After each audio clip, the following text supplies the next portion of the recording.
The Stars and Stripes show is brought to you by the U.S. Embassy. Welcome to America in Botswana. We are jump-starting the Stars and Stripes radio show.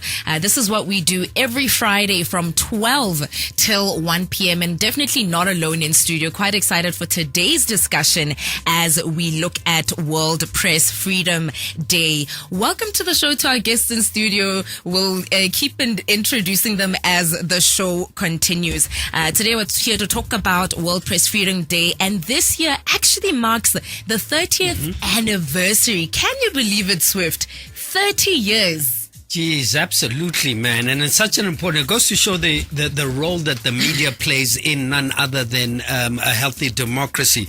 World Press Freedom Day is an annual event celebrated on the 3rd of May to raise awareness about the importance of press freedom and to remind governments of their duty to respect and uphold the right to freedom of expression.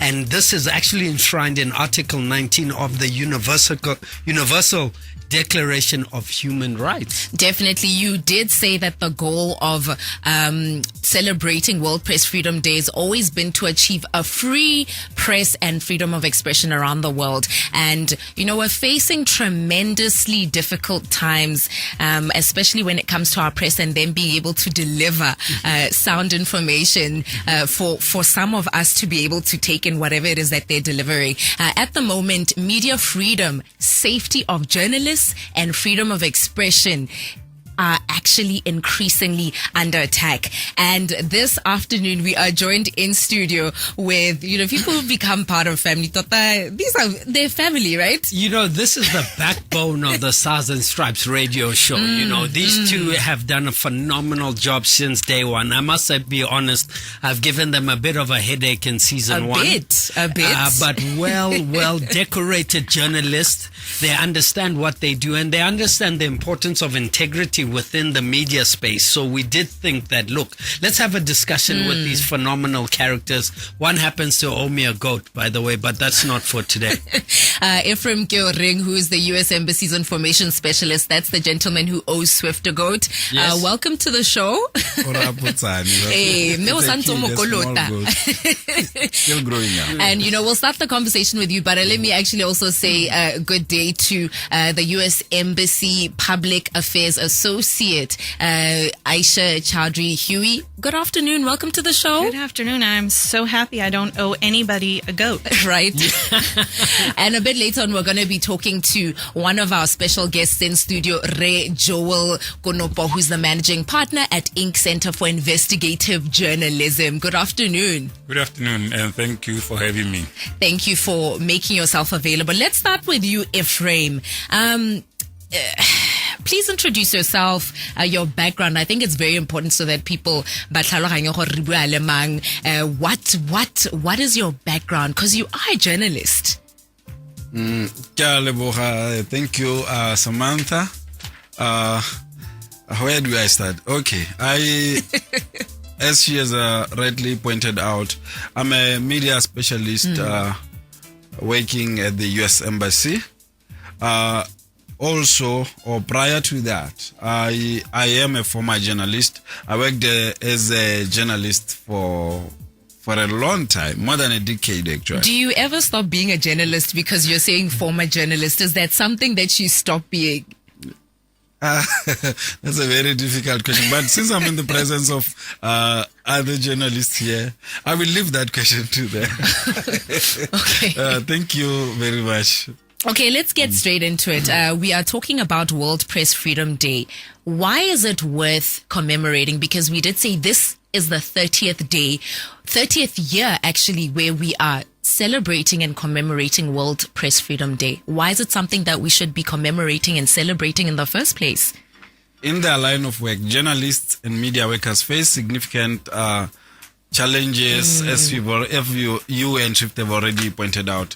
They have to face very difficult challenges where in other places it is even difficult to get information.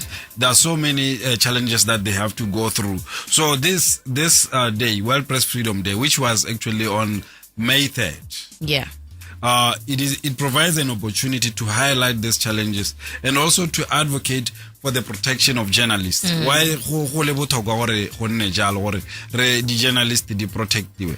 It is because we recognize the important role that they play in the society of making sure the society is informed. Sepela se o se itseng gore se a direga le mo le seng jaaka o ntheedi tsena is also part of press freedom. It is because the press is free that we are able to receive, we are able to disseminate information, and you on the other end, listener, you are able to receive that information. So it is a time for the press to actually reflect. You know, journalists are always on duty, like 24/7, all the time.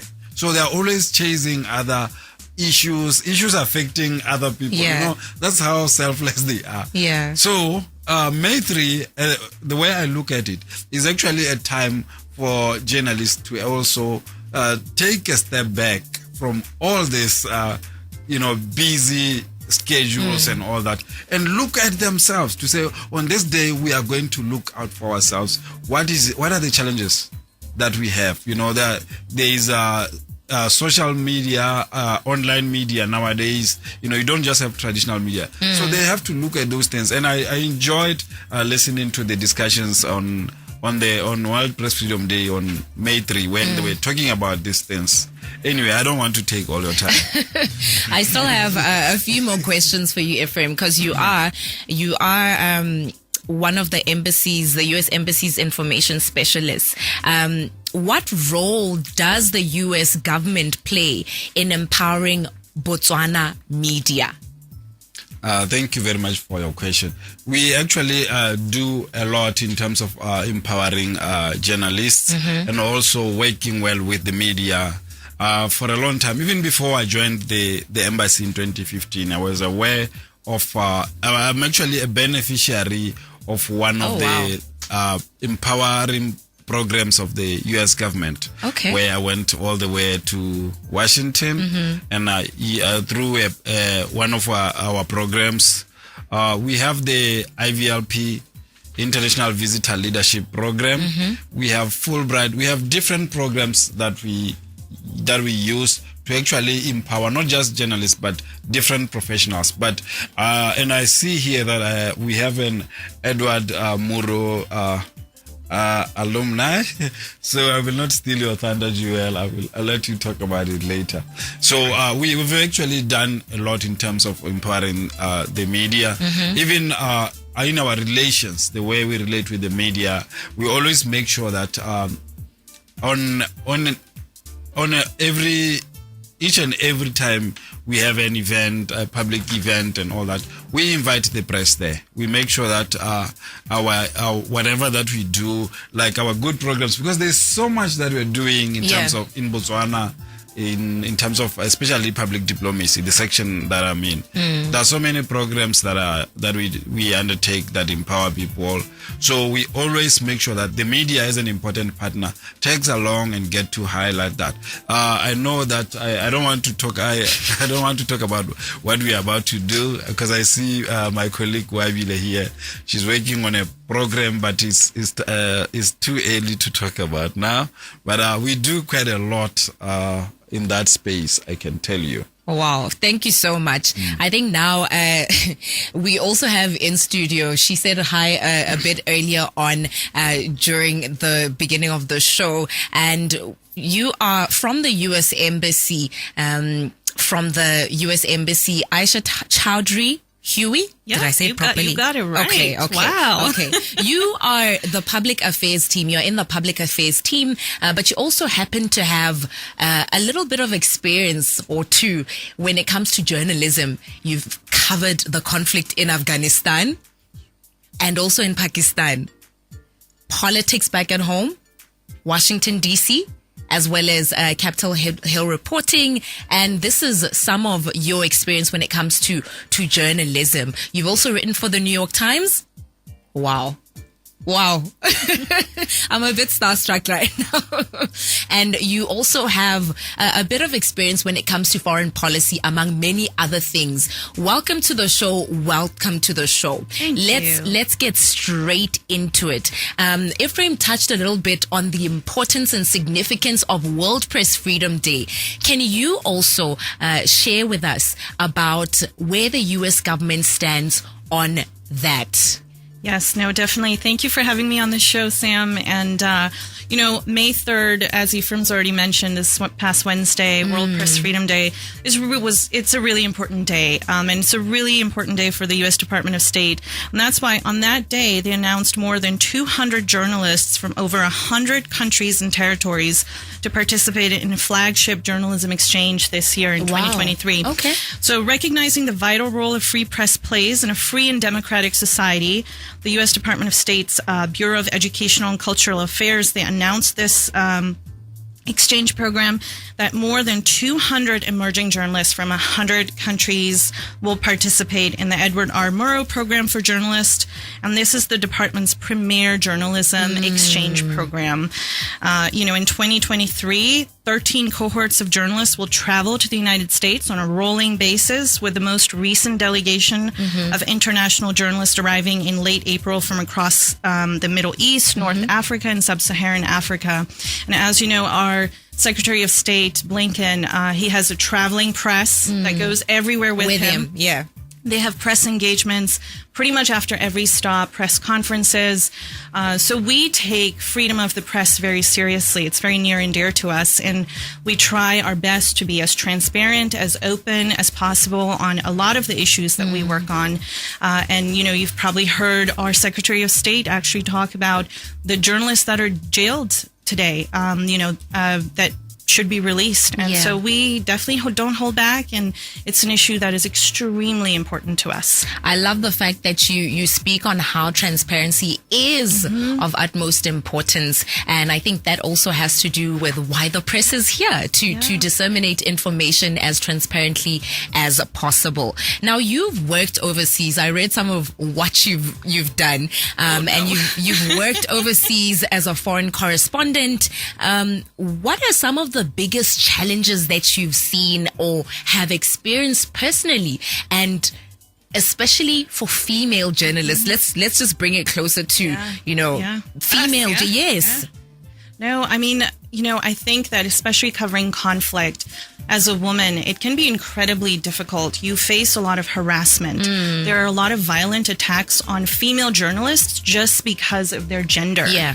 I can't tell you the number of times that I have walked into a room filled with men and I was not welcome. I can't tell you the number of interviews I've forcibly done that I was denied repeatedly because of me being a female. Yeah. And that can be extremely intimidating. And I think that's the biggest challenge that females face.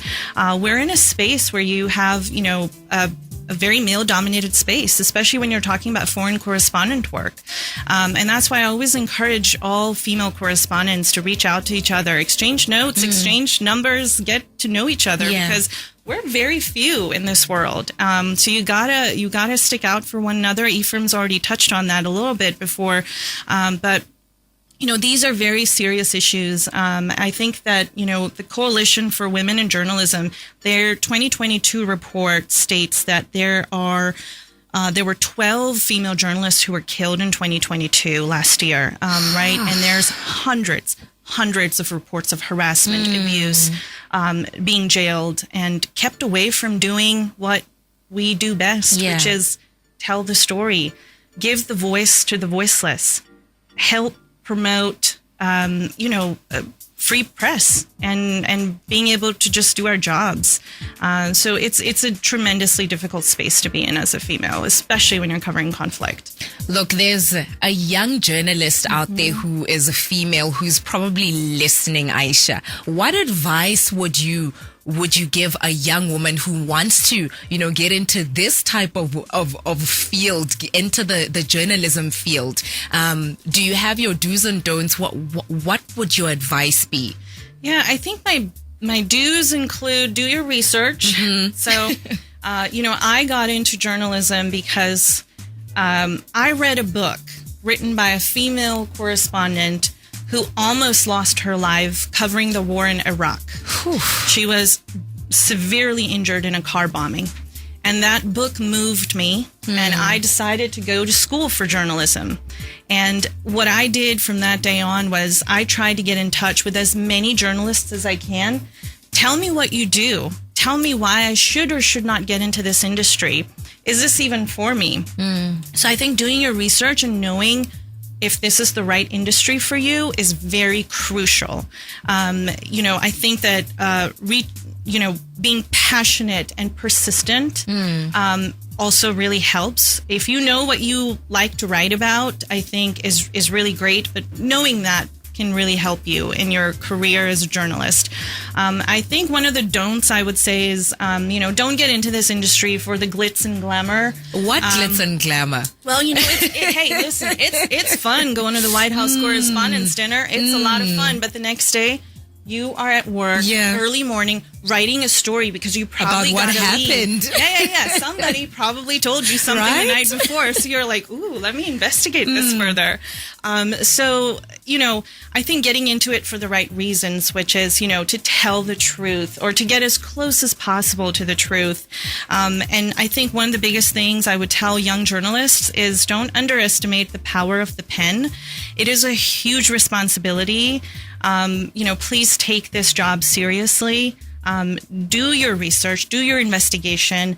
Really, don't leave anything out and be curious. If you have a question, ask. Don't be afraid. If you have a door slammed in your face and they say, no, we're not telling you, go somewhere else. Keep trying. I think that those are really important. Obviously, in today's world, you've got social media. And so, knowing how to use that and utilize that, I don't know if they use the term still, the one man or one woman band, but, being able to do everything, video, photo, writing, editing. That will really help you in your career. So I think that those are some of my do's and don'ts for young journalists, especially females, coming into this industry. Thank you so much for sharing your experience, Aisha and Ephraim. On the other side of these adverts, we're going to be joined by Re Joel Kunopo to share his insights. I'm excited about that conversation. Do look out for that. Malwelwe. Power to engage your world is on 101.7 FM. Still on the Stars and Stripes show, right here on Gabs FM, Power to Engage Your World. Remember, this is a collaborative effort between the U.S. Embassy in Botswana and Gabs FM. And what we're trying to do really is to highlight the bilateral relationship between our Botswana government and the U.S. government. Today, if you've just tuned in, we continue the conversation talking about World Press Freedom Day and the significance and what it means to journalists. In studio, we are joined by three amazing people. Ray Ephraim has already spoken, Aisha has already spoken, and now we move on to Joel Konopo, who's the managing partner at Inc. Center for Investigative Journalism. Hi, Mr. Joel. Hello, Samantha. How are you doing? I'm good.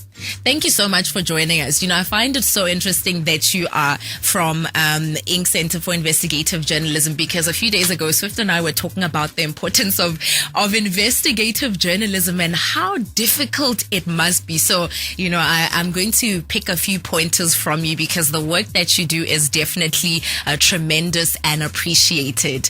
Now, let's get straight into it. We are talking about World Press Freedom Day. What does press freedom mean to you? It means a lot of things, Samantha. To me, it means sustainability of the media. Because if it's not sustainable, I don't think we can uphold the principles of press freedom. Definitely. And so this is the day, as Ephraim said, that journalists should reflect and then talk about their own sustainability. And sustainability, I am talking about not losing many journalists going to work for the public relations, good journalists, having ways to monetize our platforms, whether it's social media. Sustainability means also having finding new ways to have adverts, and I'm happy you've been reading adverts here. It speaks to sustainability, and then it speaks to press freedom because you can uphold those values. Definitely. Now, I understand you're a graduate of the Columbia Journal. But quickly, because this is important. Also, press freedom to me means access to information. Access. It also means safety of journalists, which somebody mentioned earlier. So those put together, to me, they should give this product called press freedom. Press freedom. Okay. Yeah. Now, I understand you are a graduate of the Columbia Journalism School, one of the best U.S. media schools. So as a journalist, how has this helped you in your understanding of press freedom at a global level? Yeah. Wow. It's really an eye-opener to really go to New York. Really is a big deal. I know my sister here spent time in Washington. I think being New York is cooler.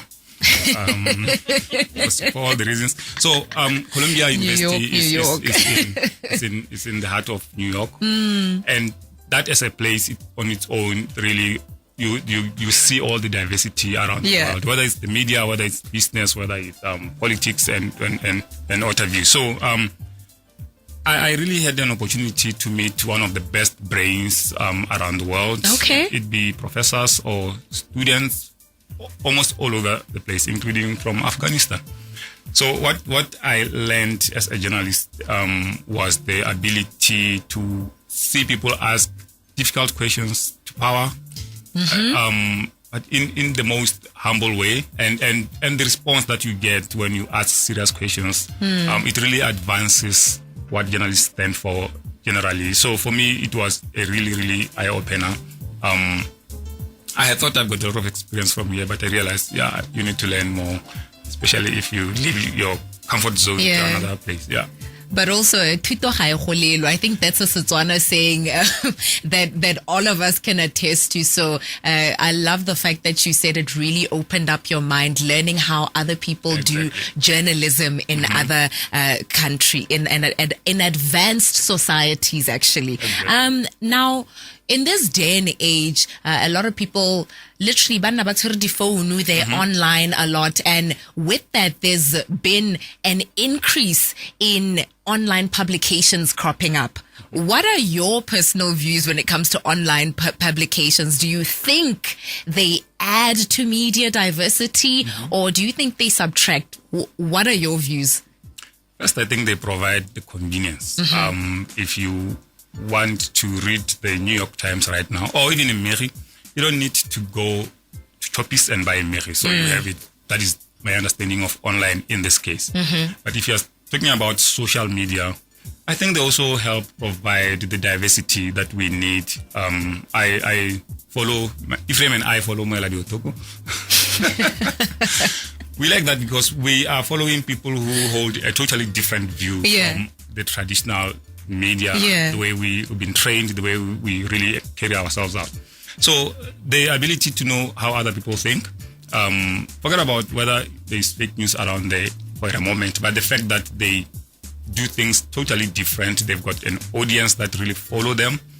It's a lesson that can be learned by the traditional media, and traditional media most of them will also temper that with ethical considerations and other issues around fact checking. So online media plays a very vital role in strengthening democracy and in holding power to account. Most of them are in rural areas, and we no longer are able to reach, at least Caps FM can reach a greater part of the country, but print media cannot reach far places. So we have Mwela Dotogo there and others. So I think it benefits society. Definitely. So this year's theme for Press Freedom Day is shaping a future of rights, freedom of expression as a driver for all other human rights. How can freedom of expression be used to drive other human rights from your experience? How can freedom of expression be used? I think in this case, freedom of expression helps provide the right to information, because journalists need to provide information to the public. Freedom of expression helps people discuss. If you have freedom to express yourself, you are now able to discuss difficult issues.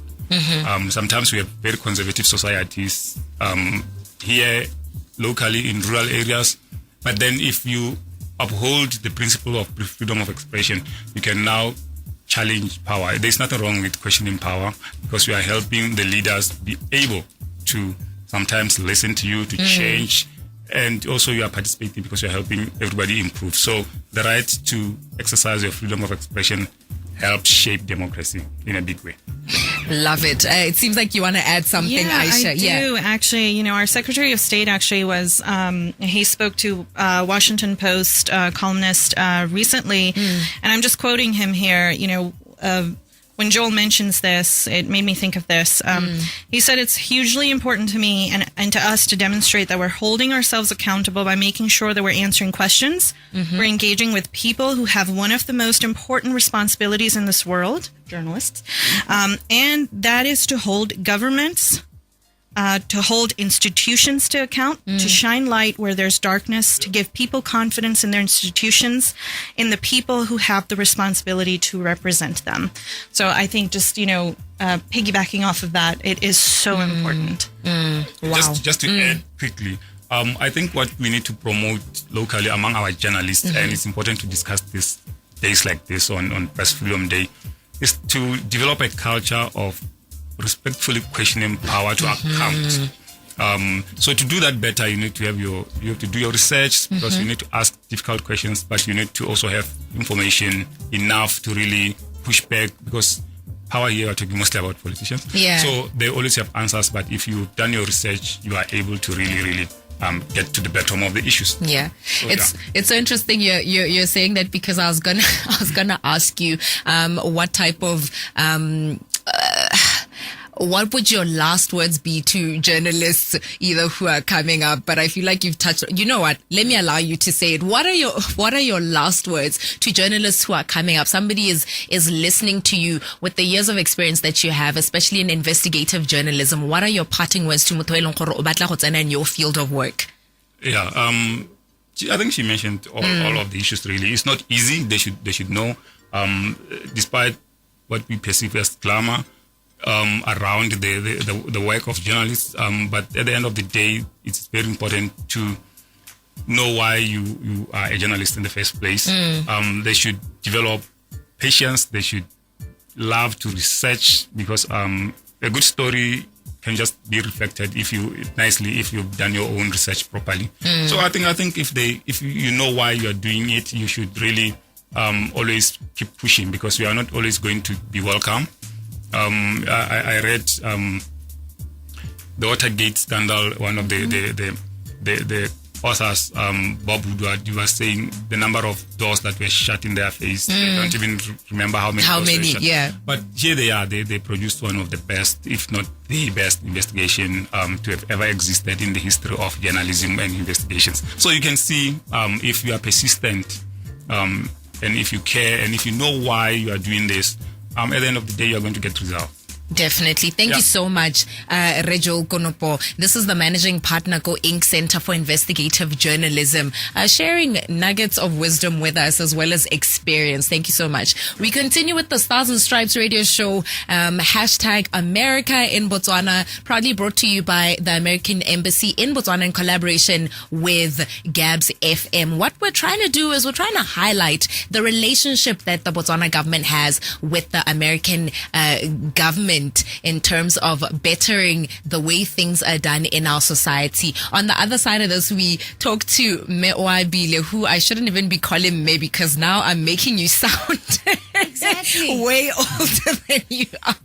We're about to touch on a segment that I really, really love, because we're talking about opportunities that Botswana can lock into. But you know what? We'll do that on the other side of this. Do hold on to that.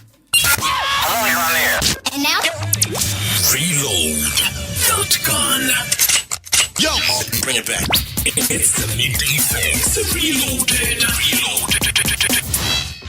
It's Gabs FM Power to Engage a World. We continue with the Stars and Stripes radio show. Hashtag America in Botswana. Hashtag, what other hashtags can we add? Hashtag Gorgeous Friday. Hashtag, I'm quite excited about, this next segment because it's talking about opportunities. And right now we're going to talk to Mewabile Tau, who is the Emerging Voices Exchange Coordinator. Yeah. This next segment is called Chasing the Dream. Look, we are all chasing a dream in some form, some way. And what you are here to do is you are here to give us information on opportunities that, our listeners can really lock into when it comes to what it is that the American Embassy in Botswana is allowing people, giving a platform for people to lock into. Hi, how are you doing? We've said hi to each other off air, but not properly on air. So let's get straight into it. What are we looking at? What opportunities can Botswana be focusing on? Today I'm not even going to talk about any new opportunities. We've talked about them already. Yes. But I want to tie it on with this beautiful day that we are all here celebrating. And we've talked a lot. All the speakers have come on board and talked about the challenges and opportunities the change that needs to happen. And so as the U.S. Embassy, obviously we're always coming up with opportunities where young people, Botswana, can propose a solution. Okay. And okay, so this sounds interesting. all you have to do is, now that you've heard about all these challenges that all these speakers have talked about, there are various opportunities that are currently open. There is one where we're talking about the Ambassador's Special Self-Help Fund that is open. And this is a call for all non-governmental CBOs, organizations to actually apply for grant funding in order for them to do a project. Now, if this is something that touches your heart as an organization, then I would suggest that you apply through this program, through this grant, and propose a solution. And you can actually apply up to a maximum, we can get up to $20,000 for a project. And the deadline is in August 4th. So there's time to prepare. So there is actually time to prepare. Research that Aisha talked about. Sit down, think about it. Talk to Bojo, ask them, well, what innovative way can we actually solve this issue? And you know what? You never know. Opportunities are out there, but it's only for those who actually make the time to actually sit down. Who are looking. And look. And, and put in the work. And not just say, hey, yes, I need money. Go get it. The money is there, but you just need to knock and on the keep right knocking, doors. Yes. And if at all maybe that grant is not for you, then obviously there is also the annual program statement that we have, and it's up and running right now. All you have to do is just go onto the website bw.usembassy.gov and then download the annual program statement, and that will outline for you as an individual, even with the priority areas that the U.S. Embassy will be focusing on this year. You can apply for funding there. Let's come up with solutions. All we are saying is that the opportunity for funding is here. Seed funding. We don't have seed funding. Our young people have ideas. Then I'm the Emerging Voice Exchange Coordinator. The Emerging Voices, I'm talking to you. People their voices are not heard yet. Then maybe this is a program for you. Sit down and come up with something innovative. Definitely. Yeah. Thank you so much, Wabila. Are there any other programs that we're looking at? There is, and like Ephraim said, Ephraim was letting the cat out of the bag quite early. No, but since we're talking journalism, I'm also just gonna try this hook thing. Apparently, there's this hook thing. Okay. And keep people on the hook and say, we need to wait. TBD. Oh my goodness, we need to wait. Okay, please do say the website again so that people who are listening can lock that in. That's bw.usembassy.gov. Yeah. I know the US Embassy is also across the social media platforms. For somebody who Facebook, you are there. I know you're also on Instagram. I see you guys posting a lot on Instagram. And big shout out to our social media team. I want to mention Kato right now, Makabakosi, and I just want to say, Kato. Don't forget anyone, please. And Ephraim as well. They're doing an amazing job. Aisha as well, comes through. So they're making the U.S. Embassy, they're making our jobs really easy. And please just go in there, whether you're tweeting, whether you're in Insta, even YouTube. Can you imagine? Hello. Big ups on YouTube. Thank you so much.